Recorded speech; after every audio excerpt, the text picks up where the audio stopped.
80 वर्षर ऊर्ध्व एवं 80 भागरु अधिक थिबा दिव्यांग सामाजिक सुरक्षा भत्ता हिताधिकारी मानक पई मासिक 3500 टंका दवा पई कैबिनेट अनुमोदित हेछि।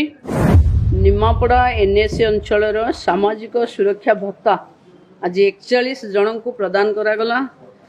सेमानक मध्यरु 7 जन विधवा भत्ता, 33 जन वार्धक्य भत्ता आउ जने भिन्नक्षम भत्ता पाइबे। नुआ सरकार आसवा परे जो 80 वर्षर ऊर्ध्व एवं 80 भागरु अधिक थिबा दिव्यांग सामाजिक सुरक्षा भत्ता हिताधिकारी मानक पई मासिक 3500 टंका दवा पई कैबिनेट अनुमोदित हेछि। आगामी दिन रे आपण माने को पई सरकार अनेक योजना भी आनिबे। ये भत्ता काहाकू न देई निजर विकास रे लगेबा पई राज्य सरकार आह्वान अच्छी। जो माने 60 वर्षर ऊर्ध्व हो गले समस्त योग्य हिताधिकारी मानकू सामाजिक सुरक्षा बा यथाशीघ्र भत्तारे जोड़ा जीवो एवं जो महिला माने 60 हेइनी से मानकू सुभद्रा योजना रे तुरंत बेगरे जोड़ी दिया जीवो।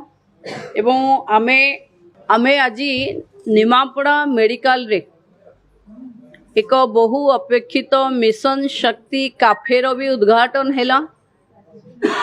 ये काफे साधारण रोगी मानकर जो माने सहयोगी आसुचंती रोगी मानक सहित से माने खाइबा पीवा पाई बहुत असुविधा अनुभव करुथिले। बहु दिनरु ये अंचल रे डिमांड थिला। मिशन शक्तिर माँ माने ये काफे को चलेबे जो थिरे रोगी को सुषम खाद्य देवे। गाँव रो क्षीर सीधा सड़क गरम होकरी से स्टॉल रू लोक पाई परिबे एवं जो खाद्य रोगी पाई की हित से खाद्य को मिशन शक्तिर काफे रे जोगई दिया जीवो। ता छड़ा अन्यान्य